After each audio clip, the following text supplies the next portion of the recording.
Welcome back to Born to Praise TV channel. We are created to praise and worship God. Ang Galatians chapter 6 verse 4 nagingon, ang tagsa-tagsa angay nga magsusi siya kaugalingong binuhatan. Kung maayo kini, makapasigarbo siya sa iyang nahimo sa walay pagtandi niini ngadto sa nabuhat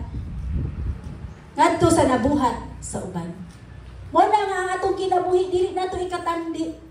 Mo na nga mag-expect gyud ta nga ang Dios mo ay mamuhat nato dili kita. Mo na nindot kay testimonyo, wala ko nag-expect tungod pamuhat na sa Ginoo. Sa to pa, ang ayani mong ipasigarbo tungod kay maayo man ang gibuhat sa Ginoo. Wala man ka nakig-compare sa uban. Batik man to yang kanta, ako man ta madaog. O kana, mo nagtawag nga garbo nga dautan. Pero kung wala ka nag-expect na ikaw na nagdaog, sa to pa, si Lord mo oy nabuhat sa gidesire sa imong kasing-kasing.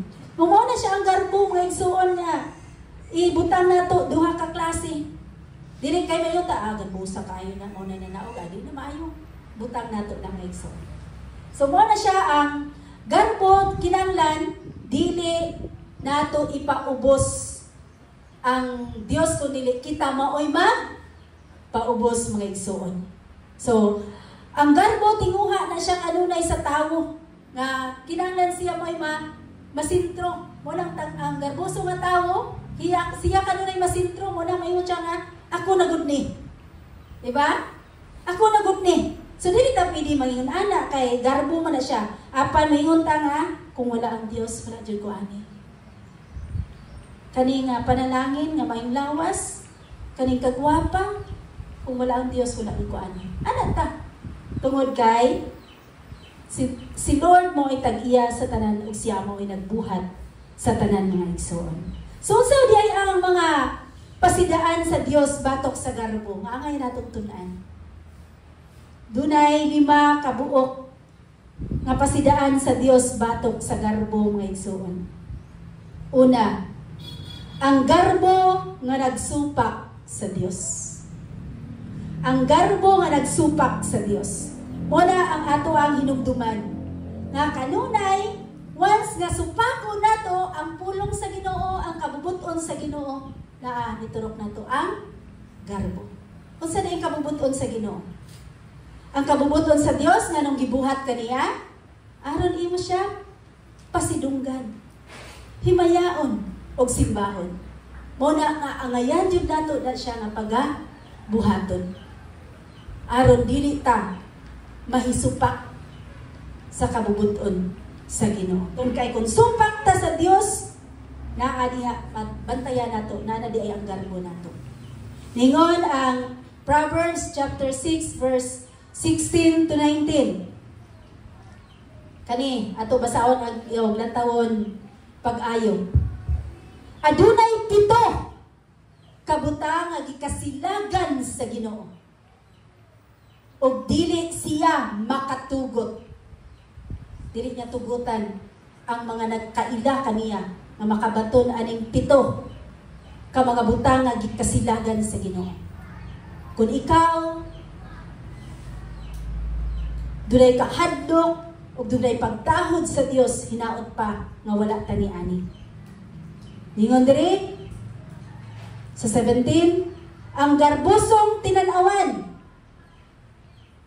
ang bakakong dila, ang kamot nga mupatay og inosinting mga tawo, ang una-una nga maglaraw dautan, ang magdali og pagbuhat og dautan, ang bakakong ato basahon kay murag sayop ning gitype aning akong gipalayon. Sa Proverbs chapter 6, panultihon, 6:16 to 19. Ningon siya, adunay 7 ka butang nga gikasilagan sa Ginoo, dili siya makatugot.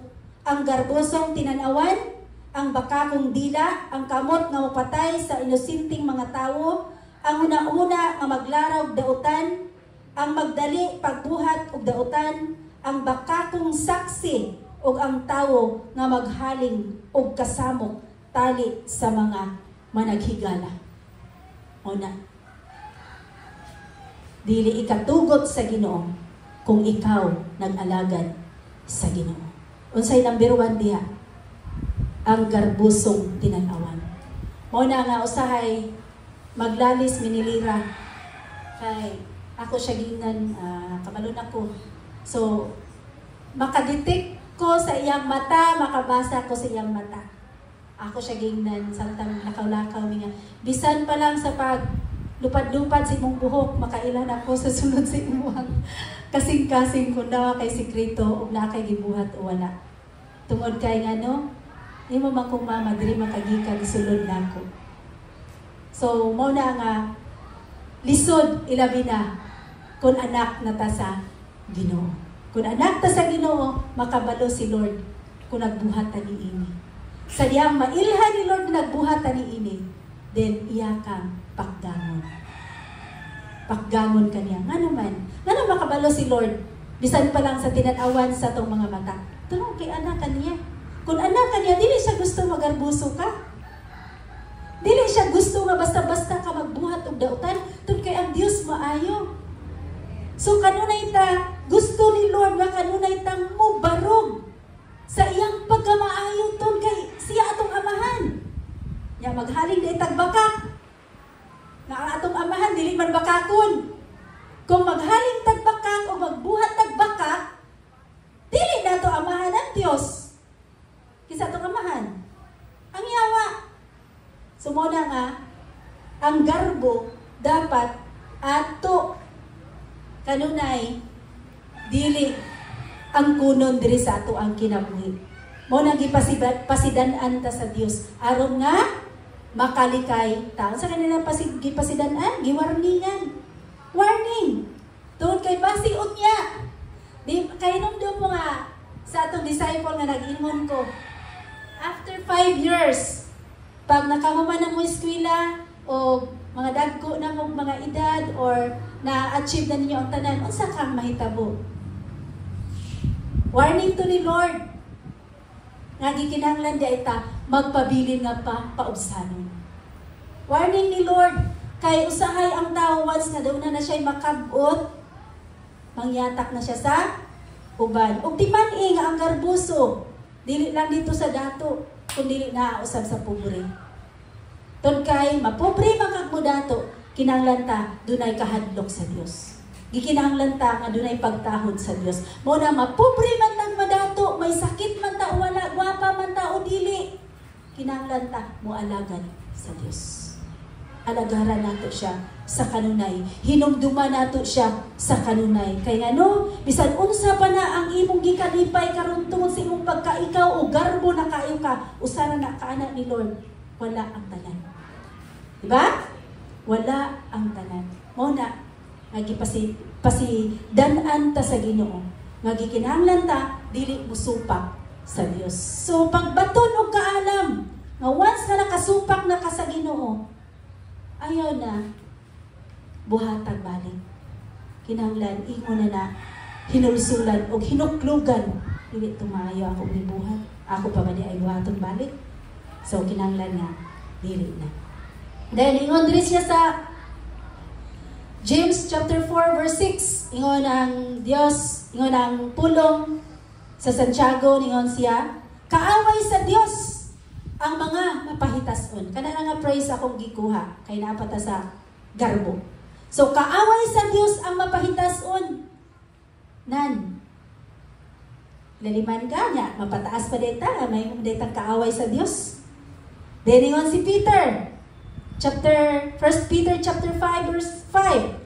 Kamong usab nga mga batan-on kinahanglan nga motahod sa mga magulang kaninyo, pagpaubos kamong tanan o pag-alagad sa usag-usa, kay ang kasulatan nag-ingon, kontra sa Dios ang mga garboso, apan maluoy siya sa mga mapausanon.